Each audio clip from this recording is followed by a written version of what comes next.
Blog Talk Radio.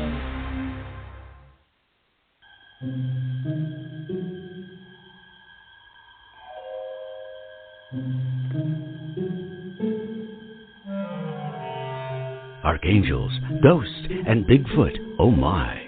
It's just another night for Supernatural Girls. Real stories, real answers to life's biggest supernatural mysteries. And now for another exciting interview with paranormal experts from this world and others. Here's your host, paranormal researcher Patricia Baker, on the one, the only, Supernatural Girls.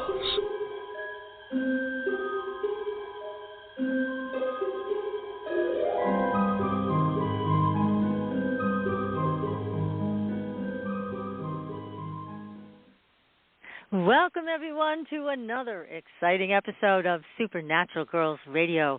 I'm your host, Patricia Baker. It is November 8th, 2023. And PK, how are you tonight? Doing fine. Enjoying our beautiful weather today. I had the doors open in the house. Didn't have to have the air going. It was delightful for a change. Nice. Yeah. Well, I think we've extended our stay with warm weather, and now looking kind of chilly out there, but we got to get used to it, got to brace ourselves for winter. So here we go. But I know you were looking at some interesting stuff this week that we're going to talk about before we bring on our great guest. And this is late for me. This is like way past my bedtime, but we have such an important guest. And we have such an important topic. We had to bring Dr. Johnson back to talk with us about Bigfoot. This is Bigfoot Part 2, everybody. We're going to start that in just a couple minutes. But first, PK, tell us what you've been looking at. Well, I was taking a look at Joe Rogan, the Rogan Experience. Yeah, he's such an interesting guy. Everybody seems to love his show and what goes on around him. So I thought I'd take a quick peek.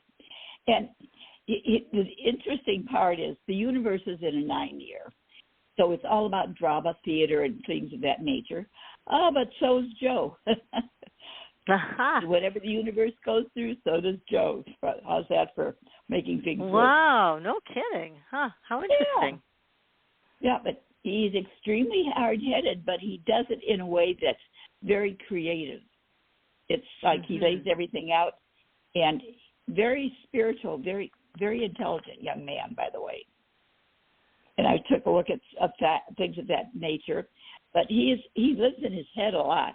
So when he's talking offhand, it's already materialized in his brain. He already knows what's going to come out. So it makes it very, very interesting to work with him. He's a very independent soul, and I do mean very independent. He's got his idea how things are going to work. He's sensitive, could be overly sensitive, but he says what he thinks without thinking of what he says. That's why it works out so well for the show, because he is not analyzing what they have to say. He works with what they have to say. Makes him very, very interesting. Like I said, extremely good head on his shoulders. And he's a very sensitive man. So I'm sure that his wife enjoys the fact that he has a lot of sensitivity to him. Works pretty well. That's wonderful. Yeah. Yes. Well, he has over 1 billion downloads every year. 1 I could imagine. That's incredible. And he's a great interviewer. Yeah. Well, he puts things, that's because of that 7. First of all, for his consonant, J-O for Joseph, he lives in his head a lot. He doesn't miss anything. He puts things together mentally before he even opens his mouth. So he knows exactly what's going on. Perfect for him, and it makes it more comfortable for his guests because he's considerate about what he thinks. But like I said, he lives in his head a lot. He already knows. He has game plan and everything finished before he even opens his mouth. So it should always makes the show interesting. Couldn't help it be the way that.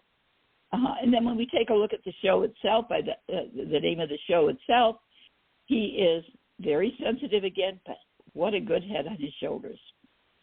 He thinks things through before he even opens his mouth, which that's for the show as well as he personally. So it's very interesting how that works out. Yeah, that is. We always take a look at people like that, and as we were discussing before, and you want to know what it is, excuse me, that makes them such a powerhouse and so successful. And it's so interesting to hear the breakdown of the numbers of how that works. So thank you for doing that. Well, he's somebody to watch. There's more coming from him. It's going to be quite interesting to follow. I have to admit, I have not watched the show, and had we not talked about it, I wouldn't have. But then I went in and started looking around and go, that's where it's all coming from. It's interesting to see what you have. When other people have already seen it, now I go back and look at it, and wow, what a way to go. Well, thank you for looking at that. That's very interesting. Very interesting. Thank you. So tonight we are back. Man. Yes, it's nice that he's a good man, too. We're back to Bigfoot, and you and I love this topic. We've always loved it. And Dr. Matthew Johnson has been with this group of Bigfoot for years now, since his first encounter near the Oregon Caves over 16 years ago. Now it's more than 20, I think. Dr. J has been a lightning brand in the Bigfoot world. It's said that if you cannot learn from the mistakes of the past, you are destined to repeat them. And Dr. J took this saying to heart. And he spent over a decade trying out various techniques. He traveled from the unexpected eyewitness to the I'll get proof, paparazzi, to the habituator, to the habituatee. He is the founder of Team Squatchin USA and has run the Grub, Gulp, and Gab Gathering monthly Bigfoot meetings in Western Washington for 5+ years. And additionally, he is into his third year of chairing the annual Bigfoot University Conference in Bremerton, Washington. Now, I'm not going to go on and on about him because we did that last time. And there's so much we need to talk about. I'm just going to bring him on the show. So, Dr. J, welcome back to the show. Thank you. It's good to be back. It's great to have you. And I know you said, we've got so much to cover. This is wonderful. So we're going to let you just pick up wherever you want to, pick up where you left off or start with a new topic because there is a vast amount of information that you have. So feel free to just take us where you want us to go. Well, let's start off with just a little bit of a related topic with Joe Rogan. He interviewed my wife and I for a TV show probably about 7 years ago. Oh, no kidding. Wow. Yeah, he came up to our house in Puyallup, and we're in the backyard and went for a walk in the woods. One little funny side note was that I actually invited him and the producer-director to go on down to Southern Oregon and up to the Southern Oregon habituation area where we were at that time, having most of our encounters, and invited him to, why don't you come camping 3-4 nights and interact with them? And, the head of the Fear Factor, you remember that TV show, right? Oh, yeah. Mm-hmm. He was like, no way in hell am I going to go up there camping in the mountains with Bigfoot. Which was hilarious. That Mr. Fear Factor was scared to death to go camping up in the mountains with Bigfoot. I thought that was funny. Anyway. That is very funny. With that said, hello, and why don't we pick up where we left off? I think that was healing, that the Bigfoot Forest people who refer to themselves as the Janu, I'm going to say some repetitive stuff in case listeners tonight for this Bigfoot episode didn't hear the one we just recently did a couple weeks ago, just to catch them up to speed. So the Bigfoot Forest people are sentient beings. They're not dumb giant mountain apes. They're not descendants of Gigantopithecus. And they are dimensional beings in the sense that they can shift their vibrational frequency. In their natural state of existence, they're vibrating at a high level of frequency, which takes them outside of our visual field of range. However, the cats and dogs can see them, so if you have a dog or a cat looking at something, growling at something, and you're like, there's nothing there, and they're pointing, it's like, yeah, there is something there. You just can't see it. And cameras can capture them, even though you can't see them with your naked eye. And then that explains, because we always hear the humorous joke of, you know, Bigfoot going to the store, turning his camera in and saying, I need a new camera. This one, all my photos are blurry. You know, ha, ha, ha. Why are all the pictures of Bigfoot blurry? Well, the reason why is because they vibrated a higher frequency. And you're taking pictures, and they show up in your pictures, and they're blurry. That's why they're blurry.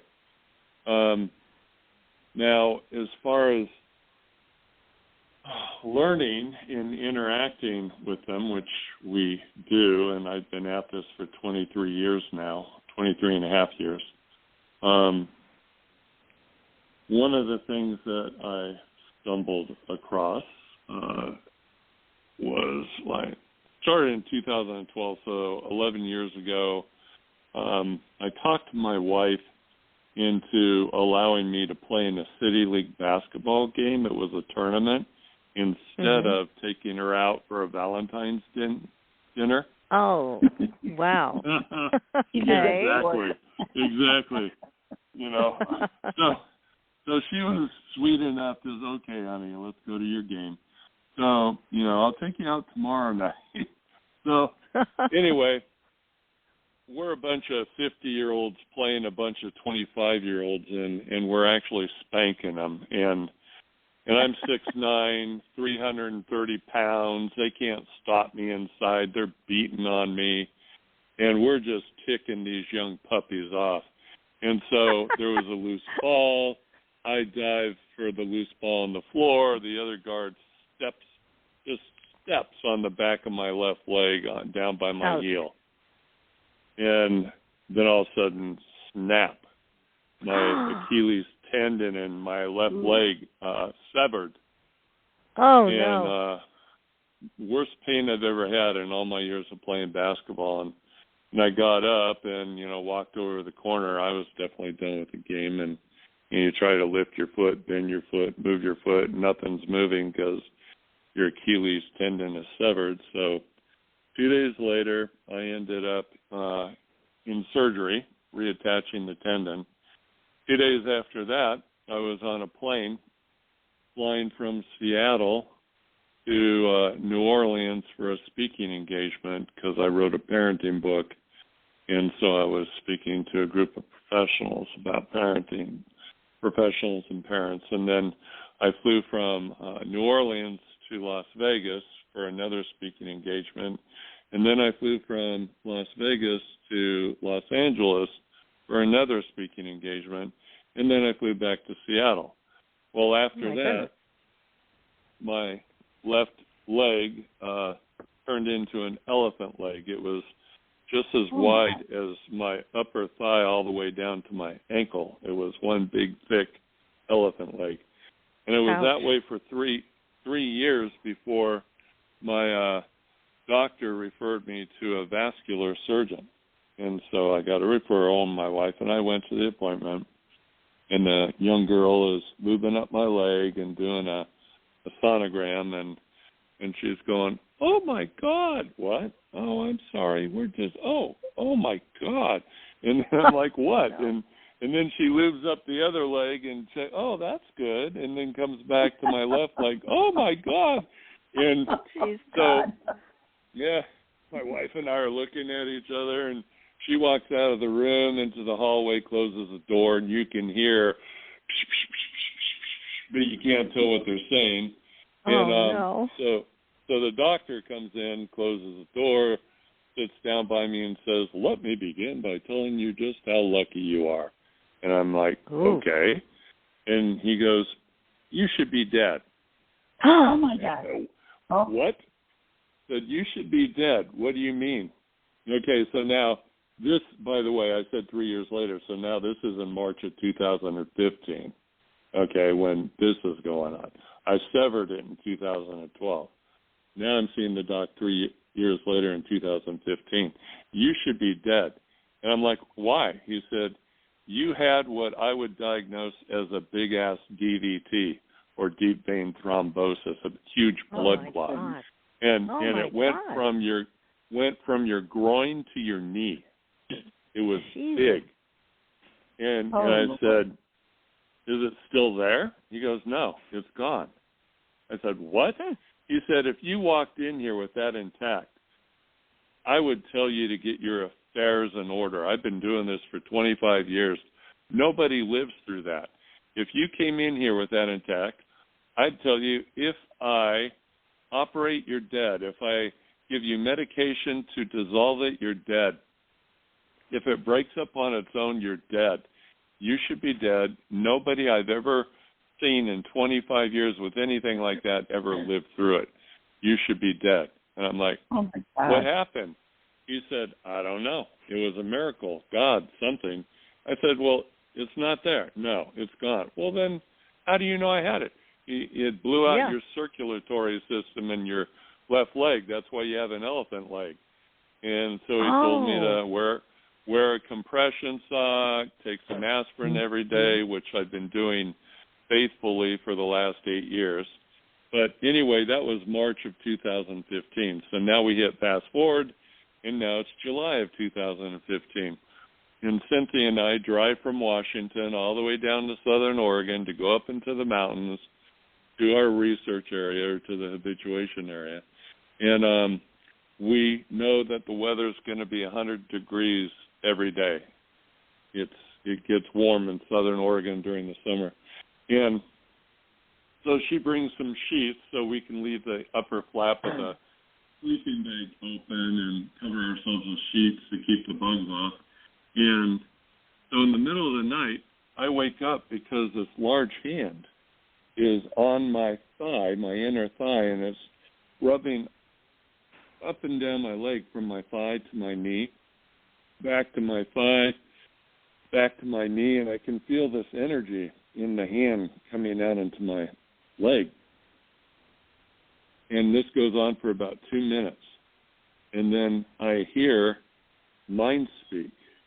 And the guy who has his hand on me, the Jeanu that has his hand on me, is mind speaking to the other one that's on my right side down by my ankle with his hand on my right ankle. And he says his thigh is still okay.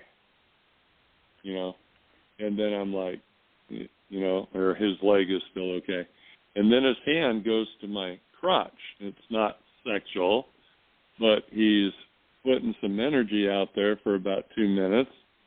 And then he says, he mind speaks, telepathy, his prostate is still okay. Well, I was diagnosed at the age of 35, several years before that, with prostatitis, which is really young to be diagnosed with that disorder. Mm-hmm. Yeah. And so my leg is okay, my prostate is okay, and then the hand goes up to the left side of my abdomen, and he's rubbing in a circular manner for a half hour, and I can feel the energy coming out there. Well, prior to that, twice in that same month, I ended up in the emergency room with like a knife-sharp pain in my stomach, like somebody was stabbing me with a butcher knife. And oh my God. They did a CAT scan and found a golf ball-sized growth in my intestinal tract. So he's rubbing circular a half hour, all this energy coming out. And then he stops, and I hear him say the other guy, the other Jeanu, his stomach is okay now. And I'm like, they can heal. The reason why I'm alive and I didn't die is because they took that blood clot out of my leg. And they helped my prostate to heal up, and that's why my numbers are down. And now he's saying my stomach is okay. Well, also at that time, 8 years ago, I had some dental issues. So now I'm, with my mind, I'm going, my mouth, heal my mouth. And he says to the other one, I'm not going to touch his mouth. It's like, okay, that's fine.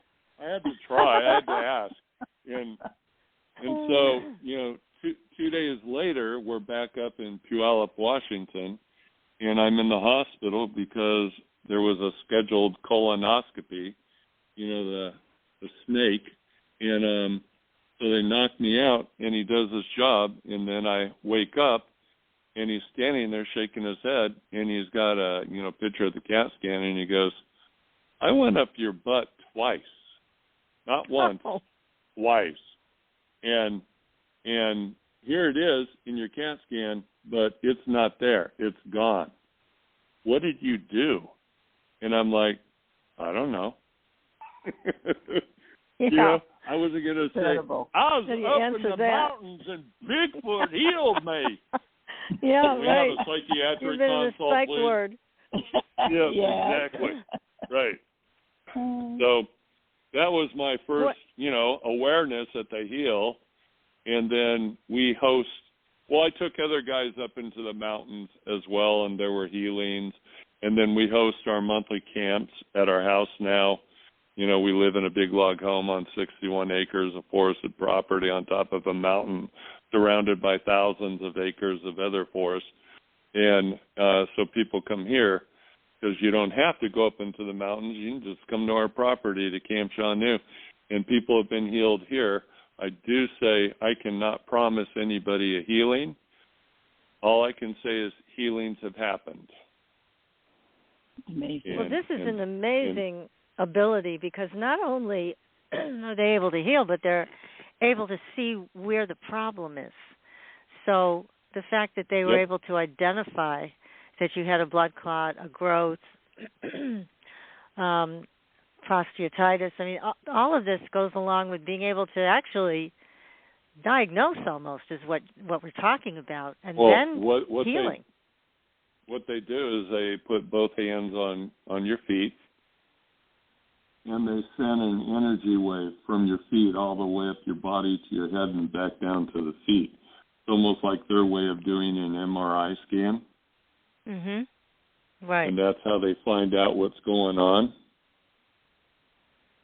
Now, I've got a question from a listener, too, if you don't mind. I'll ask you. Sure. If it's about this. They want to know, he wrote in and they said, did you feel like the pressure of an actual Bigfoot hand? Could you identify a hand, or was it more energetic that you felt? It was both. I felt the hand, and it was energetic. Both, a lot of energy. Yes. So they wonderful. not only do the medical scan, because lots of people that come to Camp Shawnee, we require that you sleep outside on your cots. No tents, no campers. You sleep outside on your cots under the stars because that makes it easier for them to approach you. And so what was interesting is one night Cynthia and I were alone, and I record when we're sleeping outside. And when I listened to the audio recording the next day, they were actually working on Cynthia, and she was moaning like she was in some kind of pain. She was out. She was sleeping.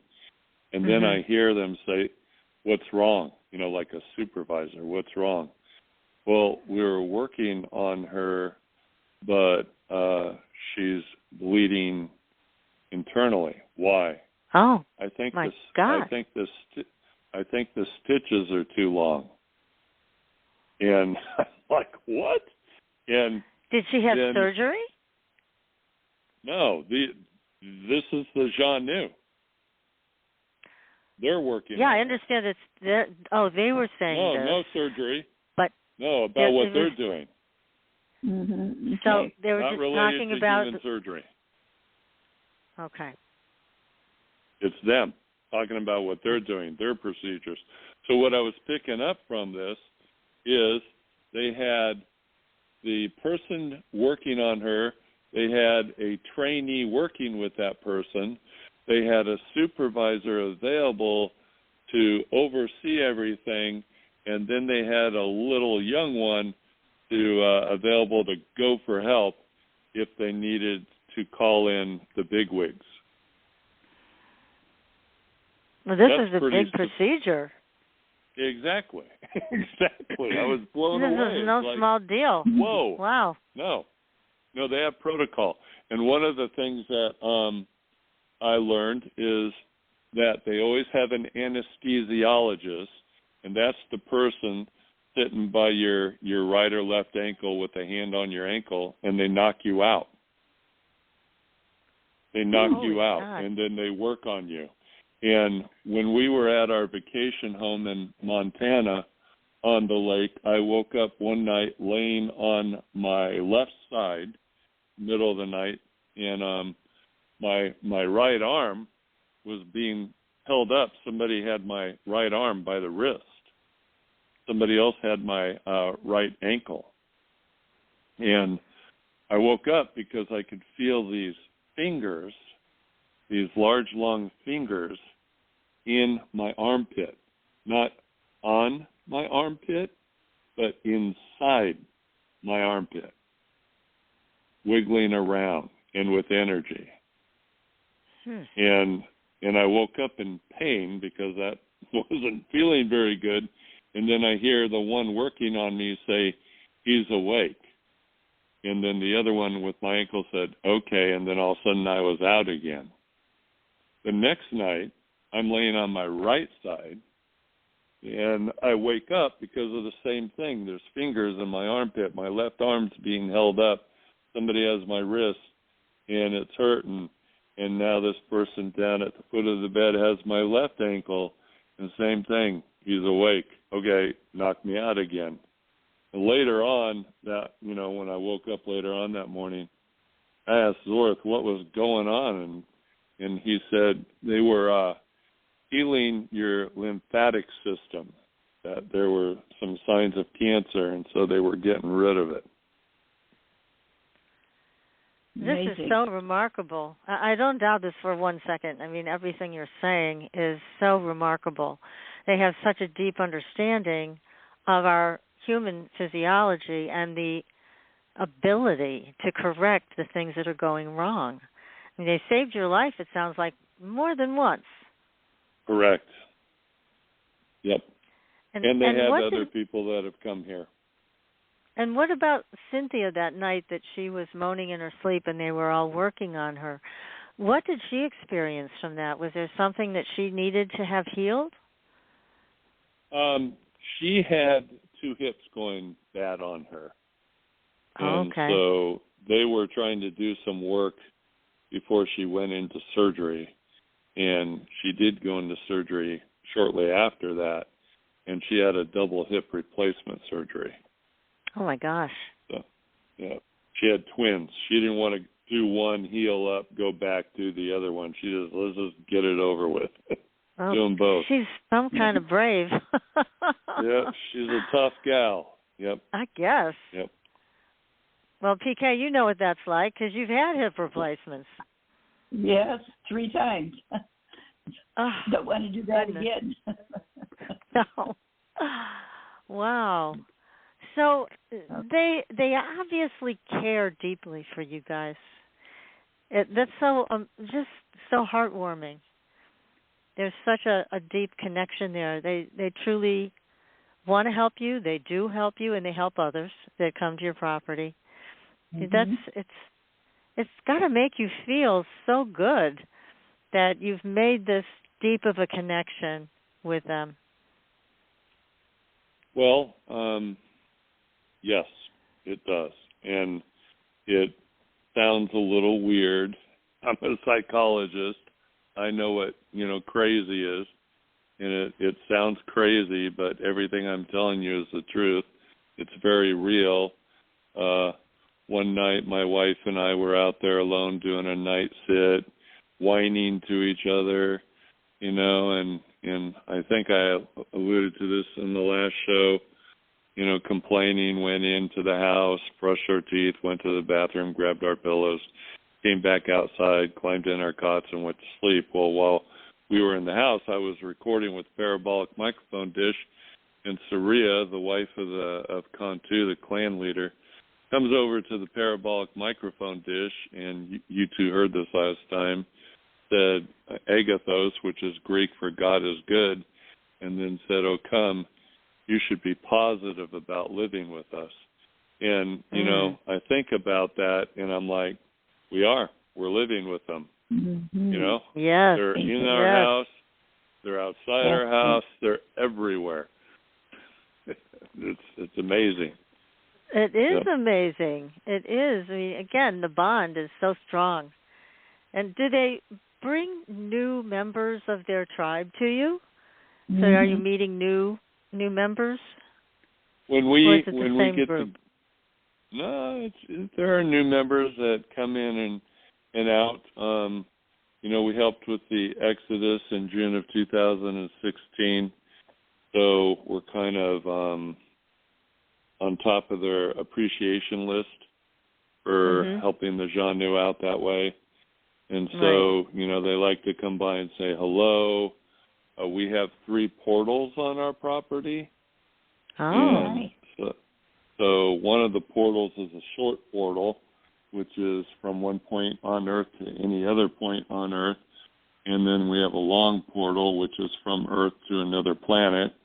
And then we have a time travel portal. You've got them all. You've got the full set. Well, there's a reason why the military are buzzing our house 2 to 3 times a week with the Black Hawk helicopters, and they hovered real low over our garden area next to our garage and shined a floodlight onto the portal area, and they also dropped off some 3-letter agency operatives onto our property back in, I believe, April of 2022. So I have those recordings that I forwarded to you, and might be fun to play them for your audience, but I just want your audience to understand. We also kind of alluded to this in the last show, too, that there's a battle going on between good and evil. And there's a part of that battle is between the white hats and the black hats. Black hats are the bad guys, the deep state, the cabal, the New World Order. And the white hats are the good guys trying to stop the bad guys from killing us all off and trying to destroy all the nations so they can control everybody. And the Janu have been politically neutral throughout human history, but for the first time ever, they have taken a side, and they're taking the side of the white hats, the good guys, and they're indirectly helping the white hats. And so when these 3-letter agency operatives were dropped on the property, and I want you to think about this, battle's going on, they know they're losing, they know the Janu are helping the white hats, because they're monitoring my YouTube channel and everything else I'm doing. And they know if we're going to go anywhere on the earth to try to meet the Janu and try to persuade them to join the dark side of the Force, where are we going to go? Right. Our place. We can't Janu. You know, because it's all going on here. It's all documented. They know it's real. And so that's why they're buzzing our house 2-3 times a week. And that's why they drop these 3-letter agency operatives on our property trying to befriend them. So why don't we go through one audio clip at a time, and they're numbered. So the first audio clip, and this was all by accident. I had no idea they were on the property. We just had some friends come over, and we were doing a night sit. So I put the parabolic microphone dish on the wood pile facing west. And, it's pitch dark out, and we're doing, songs and music and, hugs at the hugging jar and going up to the wood pile and talking with Zorth and everybody else behind the wood pile. So anyway, we were recording then, and then when we're done, we went to the other side of the house, the north side of the house, and we're sleeping, in the cots, and I put the parabolic microphone dish up there, also facing west, but this was like 2 hours later. So I accidentally caught all this. I had no idea we had three-letter agencies on the property at all. And they obviously had no idea they were being recorded. Yeah. So this first audio clip is one of those operatives mocking us. Date night, people already hear, oh, it's their house. And when they say, oh, it's their house, we have a 4,500 square foot log house. It's huge. It's beautiful. And, they're mocking it. So it's really interesting. Date night, people already hear, oh, it's their house. So go ahead and play that. Okay, here we go.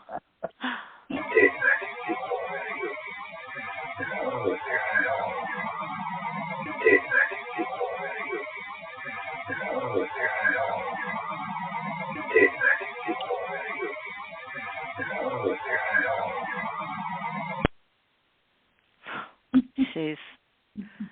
So they're on our property talking crap. It's like, first of all, you shouldn't be on my property. Second of all, don't talk crap.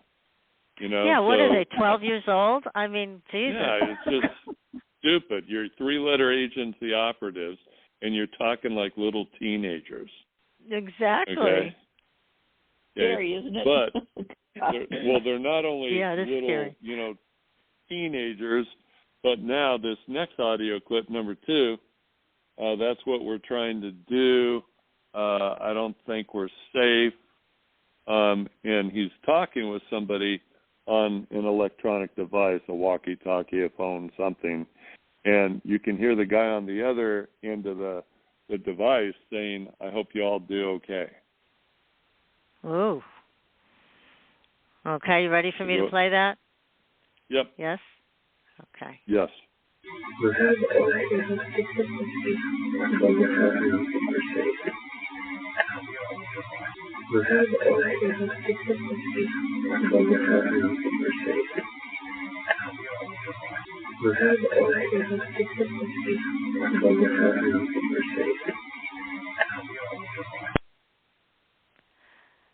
Now, was that a female agent? No, that was a male. That was a male. Okay, because it sounded a higher pitch. That was the same guy who was saying date night, people here already, oh, it's their house. Okay. That was the same voice. But did you hear the guy responding to him over the electronic device? Yes. Yeah. I hope you all do okay or all right. Yeah. Yes. So they were kind of a little afraid, you think, right? By what they said. They were definitely scared. Mm-hmm. Okay.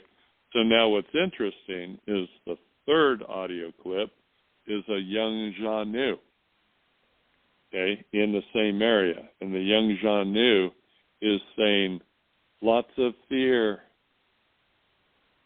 So go ahead and play that. Okay.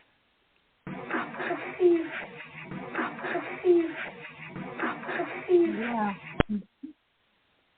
That's very clear. Good So the young Jeannu was picking up on the fact that they were scared to death. Well, they should be. They're where they don't belong. They're trespassing on your property. Everything they're doing is illegal. That's Correct. terrible. And they're surrounded by Jeannu. Yeah. Yeah. Most importantly, yes. Yeah. So now we're a couple hours later. We're in our cots, sleeping. I'm recording. I'm still recording west, and it's picking up stuff on down the hill because, again, we're on a mountaintop, and our house is on the top of the mountain, the ridge line, and then everything slopes down from there. And so anyway, now you're going to hear an adult female, human female, go, help, oh, trying to get them to come to her. Oh, very manipulative, okay. huh? Exactly. All right, here we go. Let me hear this one.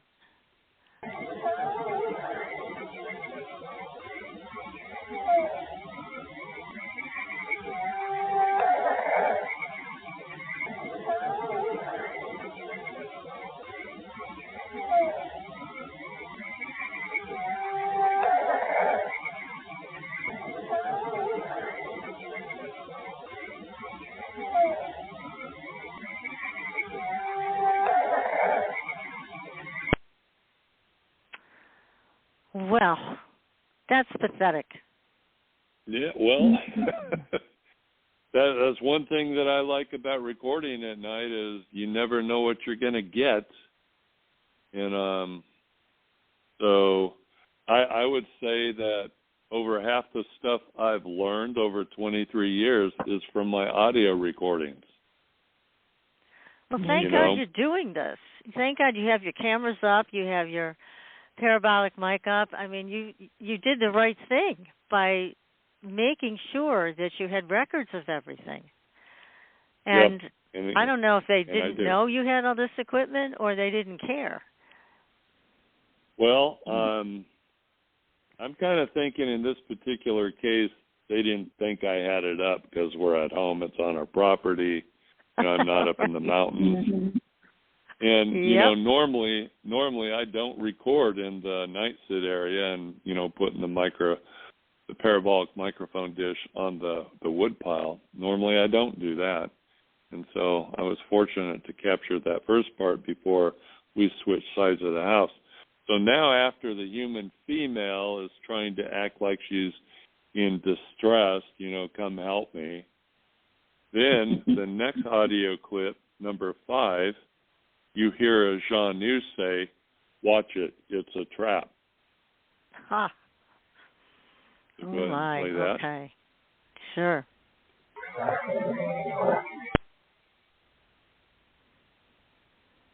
Go ahead and play it again. One more time. Yeah, I heard it that time. Watch it, it's a watch trap. it, it's a trap. Okay. So now we have the same voice that was from the other side of the house a couple hours earlier about date night. People here already, it's their house. That's what we're trying to do. I don't think we're safe, blah, blah, blah. Now it's the same voice again. It's a male.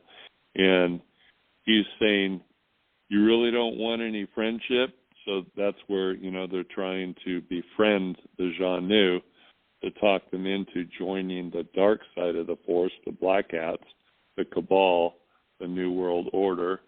And I love the Jean response. It's kind of Clint Eastwood style. It's, do you feel lucky, punk? Go ahead, make my day. And so the guy goes, you really don't want any friendship? And the Jean says, shoot me. Yeah. See what happens. Take a shot. Go for it, buddy. So anyway, go ahead and play that. Okay.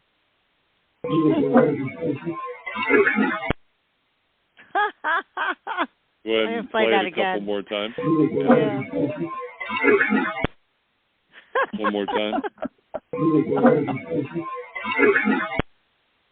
Oh, clear. Shoot me. And good for them. Oh my God. God bless the Jean. That's perfect. That's absolutely perfect. I busted my gut when I heard that. It was hilarious. You did. Yep. Okay, so the last audio clip is from another Jean saying, we will fight dirty. So go ahead and play that one. Okay.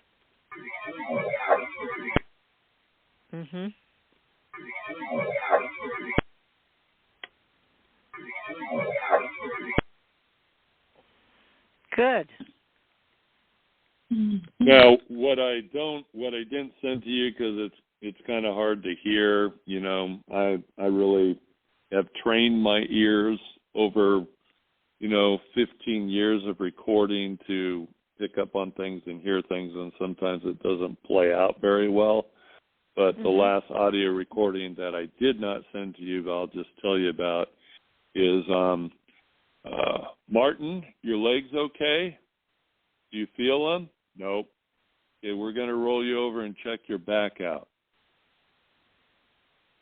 So Martin, one of the three-letter operatives, apparently had a spinal injury. Oh. And couldn't feel his legs. Really? Yep. And so they were offering to help him? No, this wasn't the Jeanne. Oh, this was just three-letter operatives checking on their own Martin, rolling him over to check out his back because he couldn't feel his legs. Oh, okay. we will fight dirty, right? Okay. Yes. Well, good. So yeah. I mean, I don't feel too bad for Martin. I don't feel bad for him at all. Bad. Yeah, they shouldn't have been on our property, and they shouldn't have been trying to mess with the Jeanne like that. They shouldn't be buzzing our house 2 to 3 times a week, And sometimes, and I would never do this, but it's like, get the heck out of our airspace or else, And I would never or else. No. It just gets frustrating sometimes. Yep. I know. It is frustrating. It's very invasive, and I'm familiar with it myself, as I mentioned, from when I was involved in a UFO investigation, and it's uncalled for.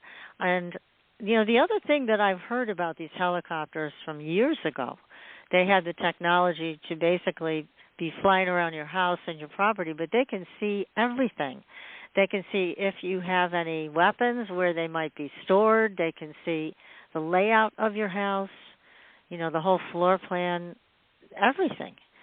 So it is very invasive, and it's very intimidating because those things make a lot of noise. Yep, they do. You can hear them coming from far away. Yes. Yeah, it's crazy, but, I guess it's our life. It's the way it's going to be. So, now, I do have another question for you about this, sure. Dr. J. Yeah. I just have a question from someone that just texted, and they said, are you afraid of the three-letter operatives? Am I? Yes. That's the question. Okay. Okay. So we live on 61 acres. There are 58 families on our property. And again, don't think big, dumb, giant mountain ape descendants of Gigantopithecus, because there's no way that many families in that kind of scenario could exist on this property. Mm-hmm. Just couldn't happen. But that's not who they are.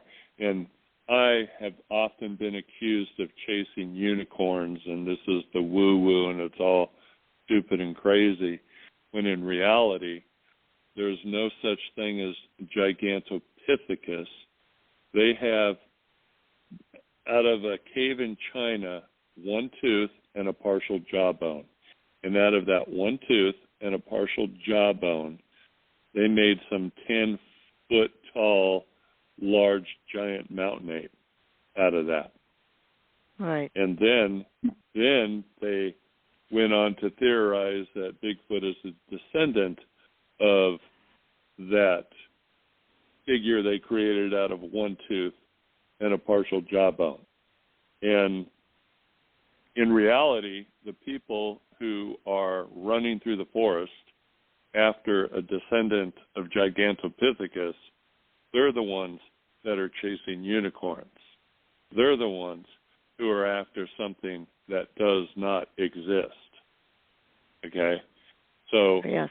when I exactly. when I say when I say we have 58 families on 61 acres on our forested mountaintop, I'm talking about the Janu. I'm talking about a species that came here 65 million years ago from another planet. And I'm talking about beings of light. They can exist in orb form, and they can shapeshift into their upright, bipedal, hairy body form, and then back to orb form. And when they're in orb form, they go into the trees during the daylight, and they take in all the energy from the sun and the nutrients through the roots in the ground, so the trees become their docking stations or charging stations, and that's where they get the majority of their sustenance, is from the sun and the roots of the tree. And when they're fully charged, nourished, they pop out of the tree, and they're good to go until they need to pop back into the tree again.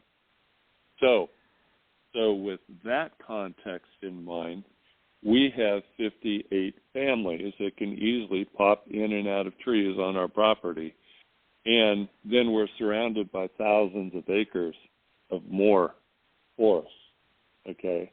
So there's more Janu families. Yeah. And then on top of that, there are Janu warriors. Oh, that's a good thing. So Janu warriors are big boys. Okay? They're like 13 to 15 feet tall. And their whole role is to protect the Janu, but they're also on our property to protect Cynthia and I. Hence, shoot me. You know, you want to play with me, really? Go for it. Shoot me. See what happens. So in our previous home, we were sitting on our couch watching TV around 9 p.m. at night, and we saw these two Black Hawk helicopters flying tree lines, probably about 100 feet away from our house. They were so low and so close we could see their faces as they were slowly hovering and looking at us through our windows. And then later on that night, around 12:30, just half hour past midnight, I wake up because the house is shaking, my bed is shaking, and you can hear the propellers of the helicopters, you know, one right over the house, the other one over the driveway in front of the house. And they were there for a good 2 minutes, and then they flew away. So I mind spoke with Zorth. I said, what was going on there? He said, they were here to extract you. And I'm like, what? He said, they were here to come get you. But I put Janu warriors on your roof between your house and the helicopters, and also on the ground below the other helicopter in front of your house. And they were looking at us with their thermal imaging cameras, because they can see them with the thermal imaging cameras. And then they'd kind of take it away to look, and we're not there, and then they look at us again with the thermal imaging, you know, cameras, and then off and on and off. And when they were looking at us, the Janu warriors were waving at the crew in both helicopters, motioning them to come down, while telepathically they were communicating with them, come down and play with us. Ooh. I guess they didn't want to do that, huh? No, they flew away. They didn't want to do that. They were blown away that they were being mind spoke to, and they were seeing them come down and play with us. And that was the first I ever heard about a Janu warrior. And I asked a little bit, like, tell me a little more about it. And he said, well, you know, your Navy SEALs and your Rangers and your Green Beret, and he said, our Janu warriors make them look like kindergarten kids. Oh, goodness. You don't want to mess with them at all. Not at all. And so that the long answer to the question that you read was, no, I'm not afraid. I have better security. Cynthia and I have better security at this house than they have at the White House. You do. Wonderful. You do. God bless you. Well, that's the way to go, I think, is with that kind of security. You're all set. But it is concerning. I mean, it's a good question somebody asked because they have been known to do some really rotten things. And that's... They won't get away with it. They won't do it with... No, they won't. No. They won't. No, and what in the world? Extract you and take you where? And then what? Were they ever going to let you go? Well, the whole point was to try to, leverage me to get the Jean-Nu to join them on the dark side of the force. Oh, God. Yeah, it's so sad. All of this, it's so upsetting because our military is so hell-bent on weaponizing every goddamn thing, every relationship, every technology. And it's I have no words. I have no words for that. I mean, here you are, you and Cynthia have done something remarkable. You have this incredible interspecies communication, a great relationship, a loving, honest relationship. But they want to turn it into something that they can turn against other people, other nations, other whatever. It's wrong. It's just wrong. Yes, it is. So, but, thank God you have your cameras, your microphones. Now, here's another question that just came in about the helicopters. They want to know if you've ever contacted the FAA because they're not supposed to be flying that low in a residential situation. No, I haven't because, to be honest, there's two reasons. One, I'm a psychologist in private practice, and I'm seeing clients from 9 a.m. to 6 p.m. every day. That's 45 clients a week. And I don't have any time to call anybody, and that's one reason. The second reason is they wouldn't help me if I did. They would deny it, it wouldn't go anywhere. And I don't know, quite maybe possibly, I'm just being cynical, but I don't think it would go anywhere. The thing that's good about reporting, though, is that then there has to be a report on file, and you would have a record of it, and they would hopefully keep a record of it. That, again, this is something that you were talking about and asking about because, I think they do have altitude levels that they have to maintain. If it's three-letter agency operatives and everything else that they're doing, they're not even going to acknowledge their existence and what they're doing. There's no way to get to these guys. They're not even probably filing flight plans, things like that. Exactly. So, but radar, they've got to be on radar somewhere. So that's the other side of it. We have them on video, and we have them on video. We've posted some of the videos on our YouTube channel. So there's documentation, and I post it online so everybody knows what's going on. I wouldn't doubt it if they haven't been into our house and bugged our house. I wouldn't put that past them. Which, quite frankly, I don't care. I think you're right. Yeah, of course they probably have done that. Yes. Right. Again, they don't have any boundaries. They just do whatever they want. And you and Bob Luca should talk because, as you know, Bob married to Betty Andreasen for so many years. They were stalked by the government and whoever else was involved with the stalking, and they had black helicopters follow them all over the place. And also they were drugged in their own home. Yeah, they were drugged in their own home also. Which, the only difference between them and me is they didn't have the Jean-Nu protecting them. Yeah. Well, darn it. See? If they had only known. So, when I say I have better security here than the White House has, I'm actually being dead serious. Yeah. Well, absolutely. The Jean-Nu's not going to let anything happen. That's good. No, they've worked so hard to keep you alive. My God, they've healed your leg, the tumor in your stomach. I mean, they're really dedicated to keeping you here. Yeah. And Cynthia too. Yep, exactly. And there's a reason for it, helping them out with the exodus, bringing the remaining family and friends, from their dying home world to the earth. 23,542 souls. That was a pretty awesome experience. If I back that up, that happened in June of 2016. In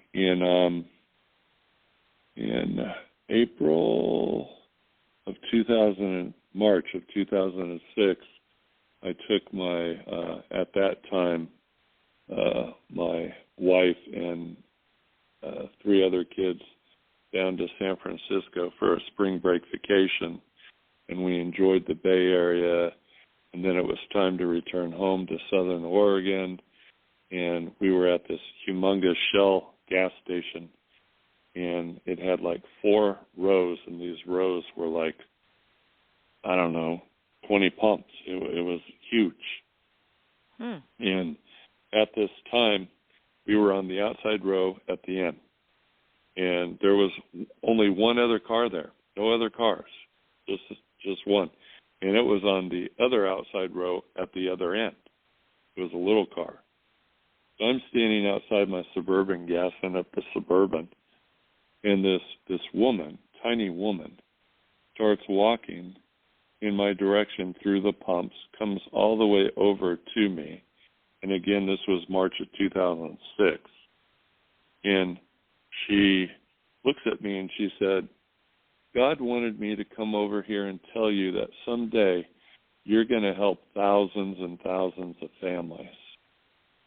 That's it. That's it. Can I have a hug? Oh. I'm like, oh, okay, here's a hug. And she turns around and walks away. Didn't even bother to ask my name, who I am, what I do for a living. Nothing. Just came over and said, God wanted me to tell you that someday you're going to help thousands and thousands of families. Well, I thought that was a little weird because I wrote a parenting book, and I was speaking in up to 80 cities a year for 12 years, all 50 states several times, most of Canada. I spoke at the World Family Therapy Conference in Europe, training counselors from around the world. I was already helping thousands and thousands of families. Yes, right? You were. But that's not what she said. She did not say, God wants me to, thank you because you're helping thousands and thousands of families. She didn't talk in present tense. She used future tense.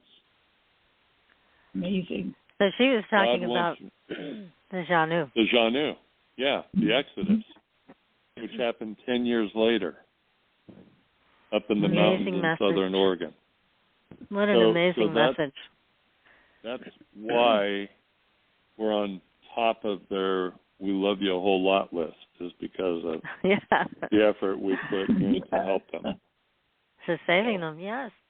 Another question just came in, Dr. J. They want to know, do you know the planet that they're from? Is it a name we would recognize? No, the planet they're from is so far away we don't even have the technology to see it. Okay. And their planet's dead because their sun is dead. When Patty, Bluff Creek, October 1967, did her walk with being filmed by Patterson and Gimlin, that wasn't just a random act, right? It wasn't just, they got lucky.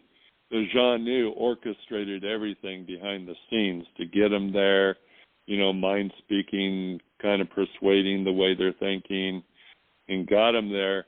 And then they had Patty slow down her vibrational frequency so she would solidify her form, and had them film her, and you'll notice she just meandered, right? She just meandered away. She did. It was a very slow, deliberate walk. Yeah, she could have hung a left and run up into the tree. She didn't do that. What's really interesting, by the way, is the first time she turns right to look at the camera, behind her on that hillside is a huge X with two large logs. And the X is the mark of the Janu. Whenever you're out in the forest and you see a large X, that's their sign that they're there. So what's interesting is behind her is the X on the hillside. So they had her filmed because they wanted the world to know they existed and come into the forest looking for them. And then now we have kind of a funnel effect. Some people are going to come in, encounter, get scared, never come back. Others are going to keep looking. And then eventually that leads to a discovery of a portal. And, you know, some people are going to freak out, never go back. Others are going to keep coming back, which is what we did. We discovered a portal in our area up in the mountains in southern Oregon in June of 2014. Adam Davies and his friend John Carlson were there when that happened. And we had experienced this 2 nights in a row. It was pretty awesome. But and then the hope with the Janu was that people would tinker around with these portals trying to figure out how to reopen them. It took me a year of brainstorming and trying to figure out how to reopen the portal, and I finally figured it out. And after that happened, then when Cynthia and I were up in the mountains one night, Janu woke me up out of my sleep and started telling me about, you know, Patty and everything I just told you, and how I reopened the portal and that they need my help. And I'm like, okay, what? He said, we have family and friends dying on our home planet. And he told me the whole story about coming over, 65 million years ago. And before that, there were other alien races that put these portals up all over the universe, and that they were watching them do it. And so some of them, 25% of their population, had the natural ability to manipulate the portals to go through it. 75% did not have that ability to manipulate the portals. And so 65 million years ago, because, they get their energy from the sun and the trees, they could taste a little difference. Something was going on, and they realized their sun was beginning the process of burning out. It's a slow process, but it's going to burn out. It's going to die, right? And so their council of 12 sent out scouts through the portals to all these other planets and to have them come back and report. And the Janu are all connected. What one knows, they all know. What one feels, they all feel. Because they never fell as a species like we did in the Garden of Eden. We told God to kiss off, and we took the forbidden fruit, so to speak. And so we fell, and we're all separated. We're disconnected. That's why we cheat, lie, steal, rape, murder, go to war. Where they're not that way. They never fell. They pass the test, so they're all connected. So what one knows, they all know. What one feels, they all feel, and they walk closely with God. And so when these scouts come back from their mission to explore the world, they kind of like our thumb drives, they download to the collective, and then everyone gets to see what they saw. And then they selected the Earth. And so the 25% of the population who could manipulate the portals, is you could only go through one at a time. And you couldn't take anybody else with you. You could only go yourself. And so 25% of their population came right over to Earth 65 million years ago, while the other 75% remained on their planet. And then those on the Earth would go through the portal to go back home to visit family and friends, and then go back to Earth.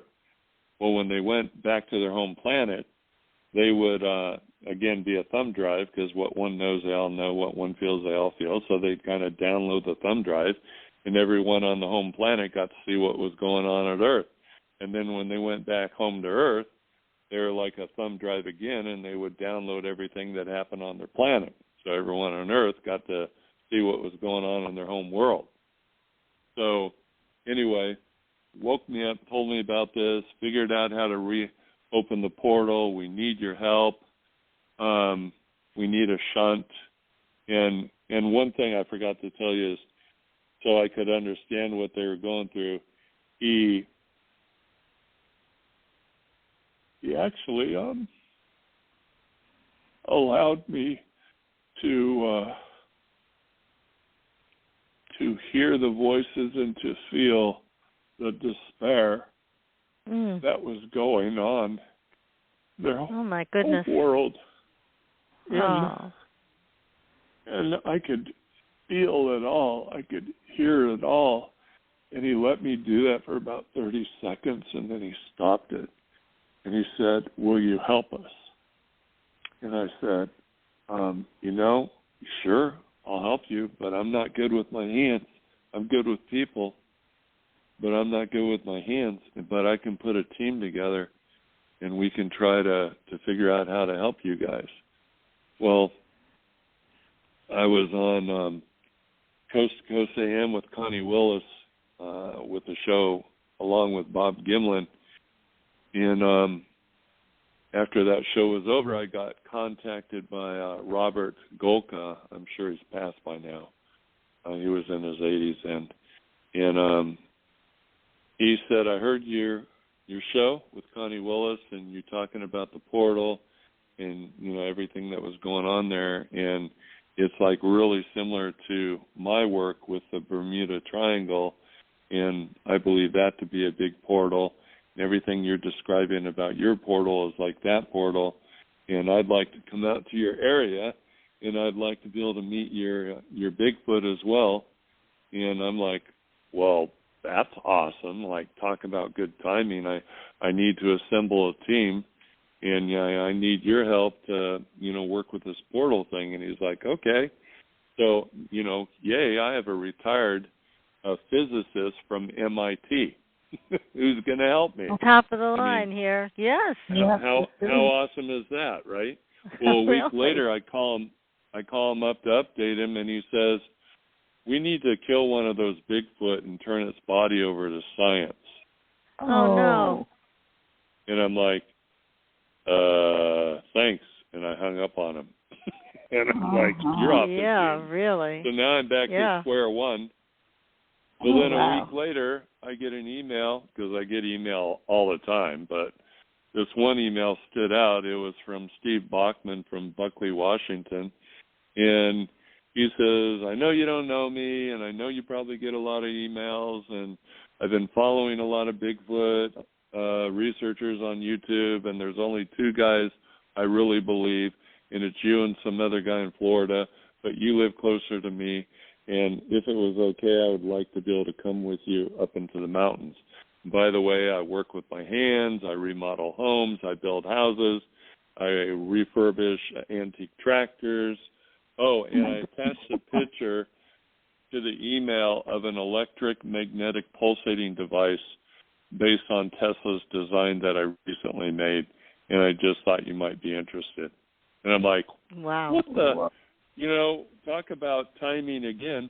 And, when you talk with Steve, he doesn't know why he did that. He doesn't know why he grabbed the designs and made that thing, but he did, right? And that's them working behind the scenes, influencing things. Yes. What synchronicity. Yes.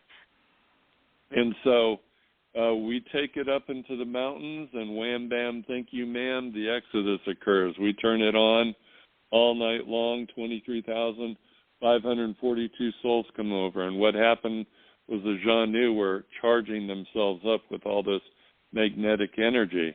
And they were doing kind of like a fire brigade, running to the tailgate of the truck up in the forest charging themselves up with a device that we were running off of 2 deep cycle marine batteries, and then they'd run back to the portal, and others would go on the other side of the portal, and what they were doing was holding both ends of the portal open like a shunt. And so the remaining 23,542 souls who could not manipulate the portal on their own were able to come through because they were holding both ends of the portal open. Wow. Incredible. And they wouldn't have been able to do that if they didn't have that device there to get the energy from. So Steve Bachman is also loved. Yeah, I bet they're in love with him too, because he had the technology to make it all happen. Exactly. He's definitely a big hero to them. And that night, up in the mountains in the dark, with all those trees and 23,542 orbs, it was Christmas. It looked like Christmas trees. I mean, it was all lit up. Huh. That's incredible. It must have been gorgeous. All those lights. It was magical. Of their souls.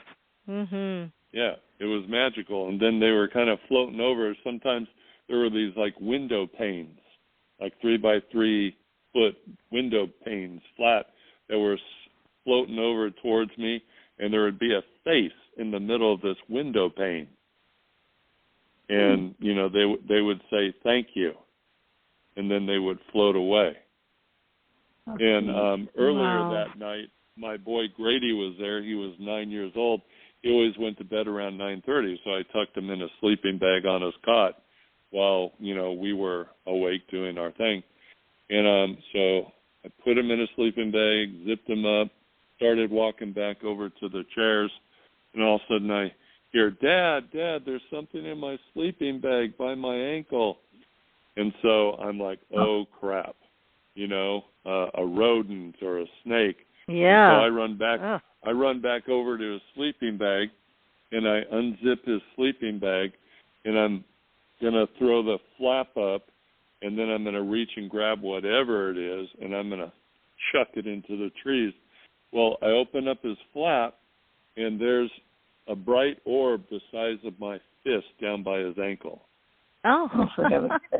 and the orb goes up his leg, and then it shoots up about 20 feet into the air. It hovers there for about 30 seconds, and then it zips into the trees. Oh my and then I look at my son, and I said, "You're never going to forget this night for as long as you live, are you?" And he said, "No, Dad." No. That was pretty cool. Oh gosh, yeah, that is very cool. Oh my, what a wonderful night that was. Well, I have another question for you. It's because basically when we hear about Bigfoot sightings, for the most part, we hear about them on the west, Pacific Northwest, like where you guys are. And the question came in, what about the Northeast? Do we have a demographic of Bigfoot here also?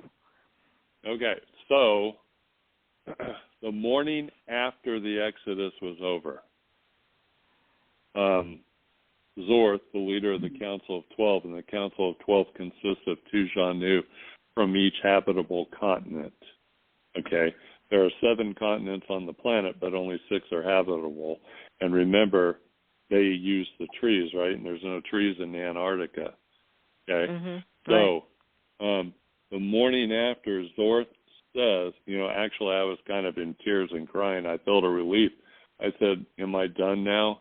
Am I done? Am I free? Can I let this go? Can I move on with my life? And he said, thank you. And yes, you're done. And we appreciate everything you did. And he said, however, the Council of 12 want me to ask you if you would be willing to stay on as our chosen ambassador. We want you to be our 13. We want you to educate your species about who we are. Would you be willing to do that? Would you be willing to do that? And I said, yes, sure, thank you. And then he said, we're in the trees, and the trees are everywhere. if a kind person with a good heart and an open mind reaches out to us, we will reach back to them. So I'm thinking we're in the trees, and the trees are everywhere. If a kind person, good heart, open mind reaches out, so that they don't have to go up to the mountains to find you. No, we're in the trees, and the trees are everywhere. Case in point, March of 2018, I took my son, Grady, on spring break vacation to visit Boston, Philadelphia, and New York City. And we were in the Sheraton Hotel, Times Square, Manhattan, New York City. Right. And we're up on the 10th floor, and we're going to bed, and there are two Jean-Nu that appear in our room. Oh, wow.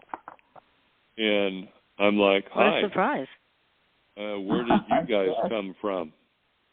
And, where did you guys come from? And he said, Central Park. Because there's trees there. We're in the trees, and the trees are everywhere. So you don't have to go up into the mountains to look for the Jean-Nu. If you have trees in your backyard, go out there, sit in the dark, no light, no candles, no flashlights, no campfires. Just sit out there in the dark, talk to them, play music to them. They love music with a beat, a drum, but they'll listen to anything and everything. They don't like angry, negative, mean, nasty music. They hate that kind of music. But anything else, they love music. I have them recorded singing, and when they sing, their songs are only a sentence long, 2 sentences at the most, and they're done. But when they sing, they have angelic voices. It's amazing. So to answer that Northeast USA question, they're in the trees, and the trees are everywhere. Do you have trees in the Northeast? Yes, we do. Oh, okay. Well, there's the answer to your question. We're in the trees, and the trees are everywhere. Everywhere. Oh, yep. God. So I asked him, I said, how many other are you on this planet? And he answered my question with a question. How many trees what are was there? That? Oh. Wow. That's right. A lot. Consult the Google gods, and the Google gods say anywhere between 4 to 7 trillion trees. Trillion. Oh, my goodness. We are vastly outnumbered. Yes. Yeah. Well, outnumbered by beings that have a higher consciousness and an open heart. So that's kind of comforting, isn't it? Yeah, who are loving, kind, caring, God-following, believing beings. Yeah, that is beautiful.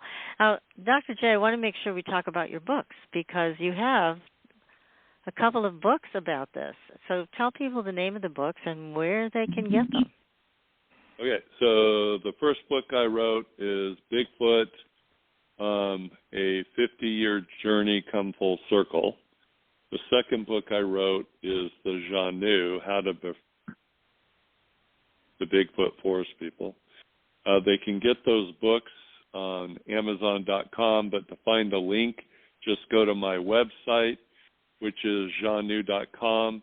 You spell Jean-Nu Xanue. Again, Xanue.com. And click on store. That'll take you to the Bigfoot books. Click on that. That'll take you to Amazon.com. You can order print on demand or Kindle for your Kindle. And then I also have a YouTube channel, which is under Team Squatchin USA. Squatchin does not have a G. It's Squatch with an I-N, no G. Team Squatchin USA. And I have almost 500 videos there. So if you really want to learn everything, then you go back to my oldest, very first video, and you start there, and you work your way forward all the way to the most recent video. And everything you want to know about the Bigfoot Forest People, about the Jean-Nu, between those two books in the YouTube channel, you'll know everything. Amazing. Gosh, it's like your own personal course. So, yes. Mm-hmm. Well, Dr. J, once again, thank you so much for coming on the show and educating all of us about the Bigfoot and what they're really about, what they're doing here. It's every time you're on the show, we learn something new, and I thought we had heard it all, and we've read your book, so we've certainly been aware for years about your magnificent work with Sanu. But this, again, we have more now, so much more. This has been a wonderful evening and a great discussion with you. Thank you so much. Well, thank you for having me. Oh, it's our delight. Well, yes, it's definitely our delight. And please keep us posted because we know you're unfolding the rest of this mystery and you'll have more to share with us. So we're going to have you back again. We'll have a part 3. So keep us posted on everything you're doing. Yeah, This is great. I mean, for me to stay up this late, I never stay up this late, but I stay up this late for you. So. Well, thank you. Thank you, Patricia. That's special. I appreciate that. It is. Oh, you're special.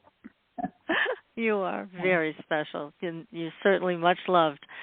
So thanks again. Keep us posted on everything. And next week, everyone, we'll be back with another great show. And until then, we'll see you on the Blue Highway. Good night, everyone. Good night. Thanks for listening. Tune in next week for another radio adventure with Supernatural.